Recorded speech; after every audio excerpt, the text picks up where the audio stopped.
Hi guys, as promised, I said I would do a little short video today based on just some tips really, some dog whisper magic on how to walk your dog.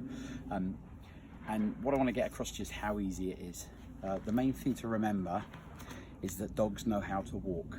It's us that messes it up. And what I want to do is I want to give you a little analogy. Imagine you've got a man and a woman, and the woman is a fantastic dancer, ballroom dancing, she's amazing. And the guy's bloody rubbish, 2 left feet, completely useless, okay? If they go to dance together, do you think the woman makes the man good, or do you think the man makes the woman bad? I would assume that it's the man that's going to make the woman bad, because if he's tripping her over and stepping on her feet, getting in the way, she can't perform and be brilliant like she is. It's exactly what happens with dogs. Dogs know how to walk, okay? We get hold of a lead and we mess it up. So when we get it right, the dogs get it right. The dogs know how to do it. So what I want to show you today is how to just walk nicely, okay, and allow your dog to follow you. And this means that we don't want our dogs to be distracted by other things. So when we walk our dog, there are different parts to a walk. The most important part of the walk is when the dog walks with you. That doesn't mean the dog drags you down the street. It doesn't mean the dog sniffs at everything. What it means is that your dog is going to walk with you, focusing on you and what you're doing. Okay. The other part of the walk is when we do allow our dog to just have a bit of freedom and go off and sniff and have a wee and do its business. And sometimes that might be, for some dogs that's on the lead because you can't let them off the lead, and for some dogs they run around the fields and that's fine. But it's so important that your dog walks with you every single day, whether it's 10 minutes twice a day, part of your walk, but the dog must walk with you. So even if you live in the countryside and you open the back door into rolling fields, that's great, but the dog still needs to walk with you. It gets so much from it. When you look at a lead, for most people, a lead is about controlling the dog, stopping the dog from running away. And that's quite true when we have our dogs and they're young. You know, we put them on a lead. When they're puppies, they stay quite close to us, and then they get to a point, sometimes they just wake up and they just wander off. Children are exactly the same, and they just start wandering off a little bit. It sounds like it's a really nice big V8 American car driving past. So sometimes they just, your kids will just be real close to you, and then suddenly they'll start drifting off, wandering off. Dogs are the same. And so many people, when they get a puppy, get lured into this false illusion. I know everything's fine. No, he's wonderful. I walk along and he follows me everywhere. That's the time when you should be doing your training. That's the time when it is following you that you do your training. Remember, dog training is basically a word association. You say a word, you have an action, the dog links those two together, bingo. When you do it wrong and you say a word and then there's no action, the dog doesn't understand. If I say to my dog sit and it doesn't sit, so I say sit, sit, sit, sit, good boy. And then he sits like a good boy, great, so he understands.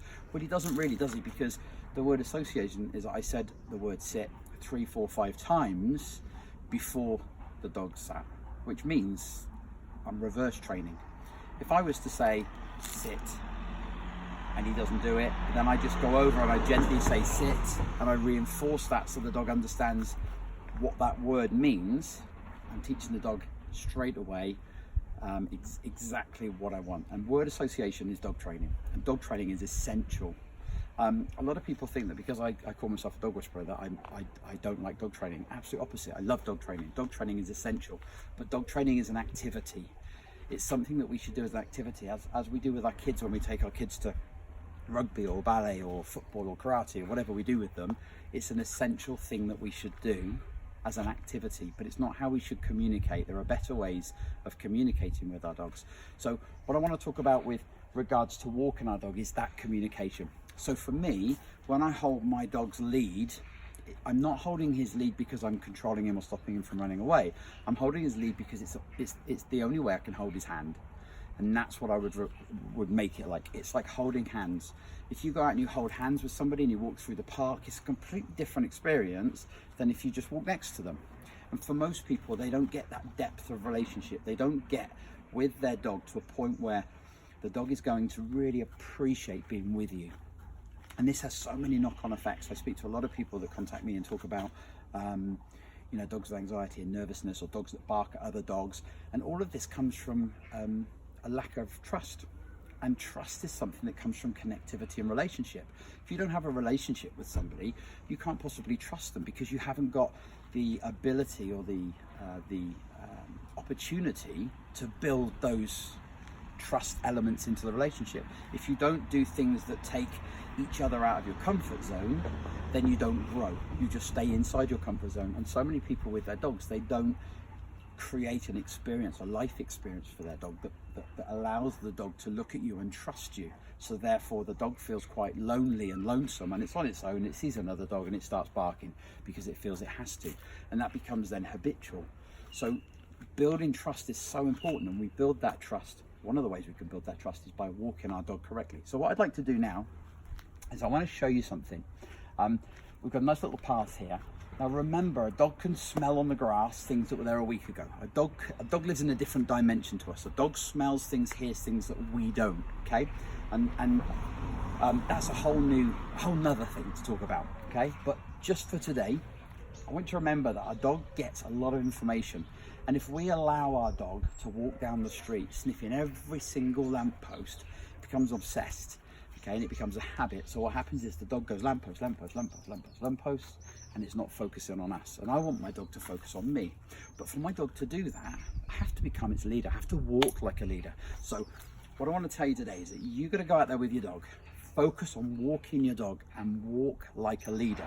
So what does that mean? Well, if you walk with purpose, a dog's like a pace that I call the shops are about to shut.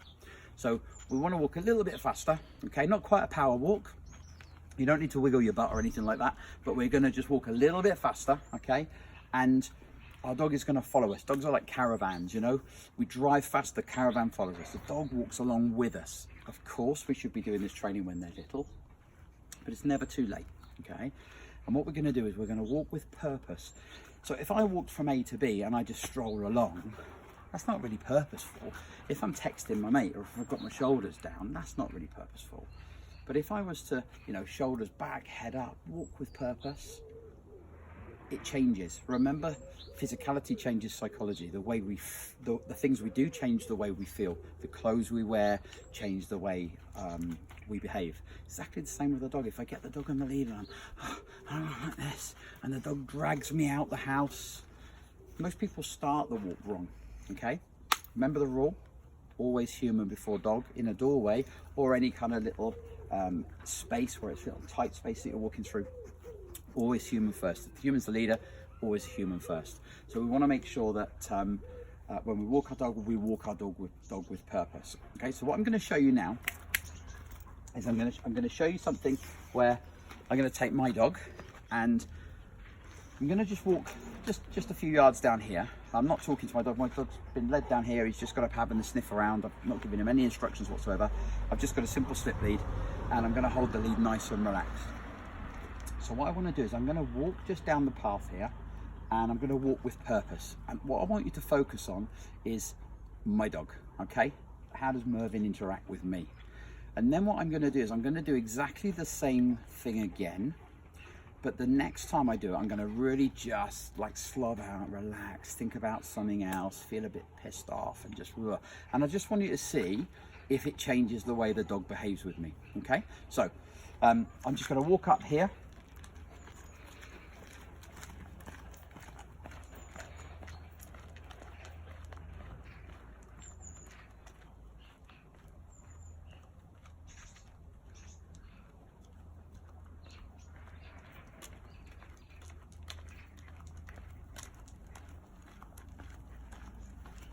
Okay, so hopefully what you can see is Mervyn's just walking along beside me, okay, following me. I'm not giving him any instructions, so don't get confused with obedience training when we're saying he'll sit down, stay, blah, blah. I'm not doing that, I'm just walking, okay?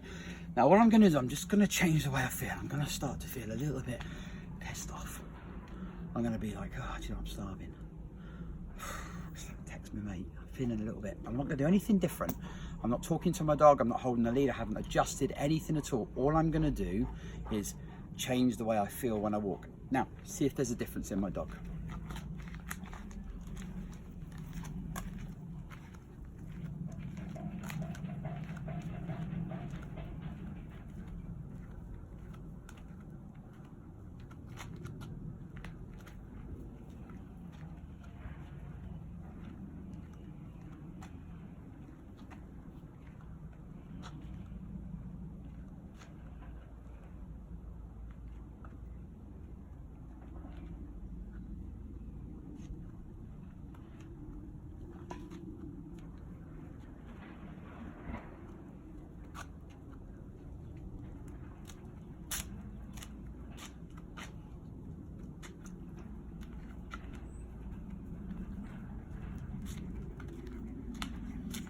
agree there's a huge difference, okay? Now, I'm not gonna do any different, right? I'm not talking to my dog. The lead is a little bit longer now, but that's because he pulled it out of my hand because he was sniffing, okay? Put the lead back to where I want it to be.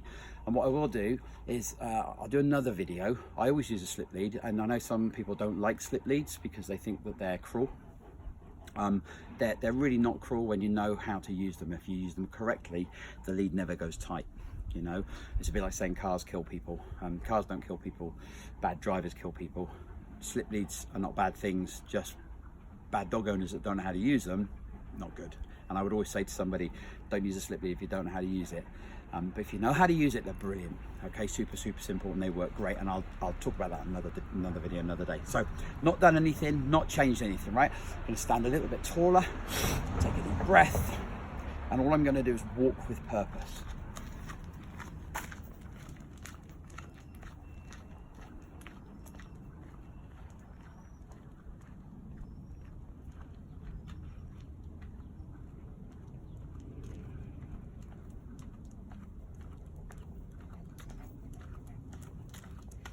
Okay, so you can see again straight away.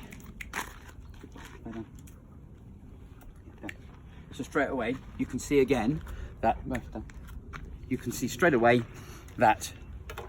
the dog changes in the way that it behaves with me. So as soon as I change the way I am, now let me give you a huge tip. So huge tip is, this is me walking as a human being, right? This is what I look like.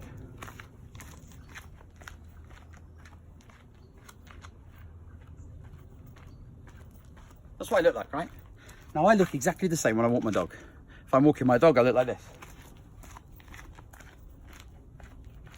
How many of you can say that? Because I bet most of you, when you walk your dog and play, you look like this, okay? The dogs drag us around like this, okay? If that's how you look like when you're walking your dog, how are you walking your dog then? You're not, are you? Your dog's walking you. Surely, if I was to film somebody walking their dog and I was able to, with Photoshop or whatever, remove the dog, they should look like they're walking. If they're not, surely the dog's walking them, okay? So we should always make sure that when we're walking our dog, we just try and walk like the dancer that's a good dancer. The dog knows how to walk. All we have to do is make sure that when we put our dog on a lead, we put our dog on a lead, okay? We teach our dog to start with being beside us. So I give him a little tug, say, hey, this is where you need to stand, but try this exercise for me, okay? Get rid of all the things you've done before, okay? Get your dog, get positive, okay? And go somewhere quiet. When you're learning to walk your dog properly, it's a bit like teaching your kids the Green Cross Code. It's no good going to the motorway, because if you go to the motorway, it's just busy, yeah? When you go to walk your dog or do the Green Cross Code, you go to a nice sort of cul-de-sac, you find somewhere quiet. It's the same thing. When you're working with your dog, say working with your dog, find somewhere quiet, okay? You don't want the challenges, because what you're doing is building up your skills on walking, okay? So I want to be able to walk my dog and just be able to allow my dog to follow me. If I'm all over the place and I'm allowing the dog to pull me, it's not going to work. So when we walk, let me just move this way slightly. When we walk, if I know my dog's going to sniff that lamppost because there's 500 dogs have peed on that in the last 7 days, don't go near it. Walk away from it, okay? Keep your dog in the center of the path. If I stand here and I put my dog next to the grass, that grass is full of smells, full of scent. The second he goes here, his nose is going to go down. The second his nose goes down, he starts to sniff. He forgets about me. He starts thinking about his own stuff, okay? Like he's doing now. He's now sniffing his own stuff and he forgets about me. If I keep him on the tarmac, keep him in the middle of the tarmac, that will make my job a lot easier. Remember, like humans, it takes time to build habits.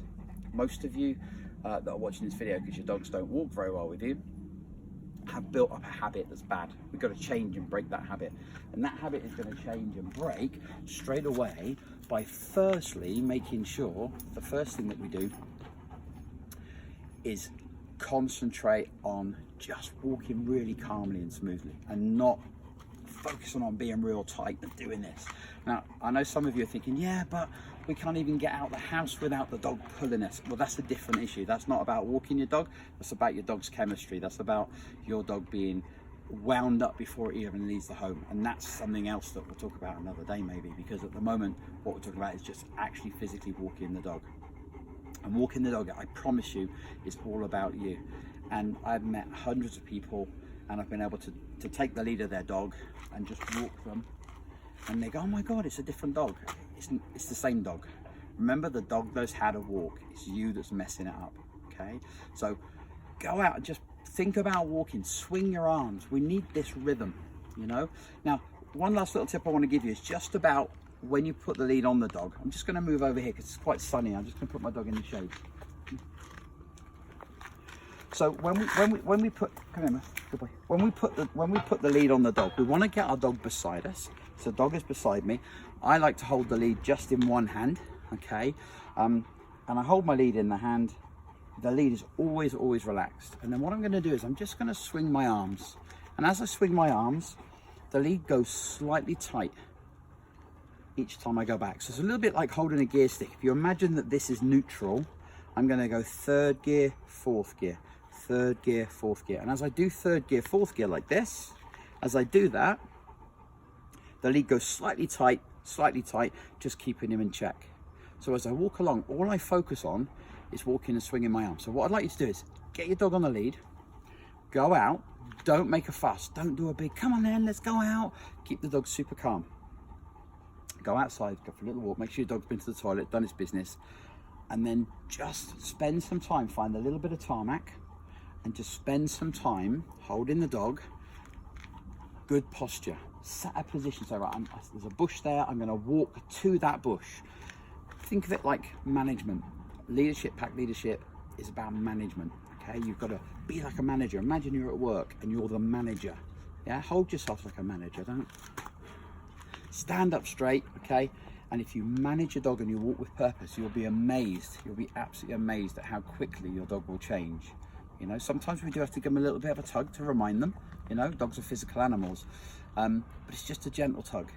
You know, at no point do we have to.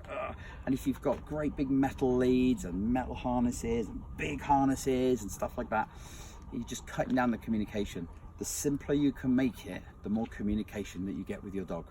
Okay, so I'm going to show you one more time. Lead, nice and relaxed. Okay, I'm going to go that way. Now, because I want my dog to follow me, if I push my dog around that way, just for that short time, I'm actually following my dog.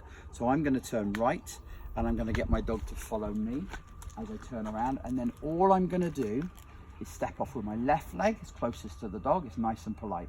I'm going to step off with my left leg, and I'm going to forget I'm even walking the dog. What I'm going to focus on is almost marching. I'm just going to strut off like a manager, like a leader, with purpose, and my dog's got something to follow. So one more time.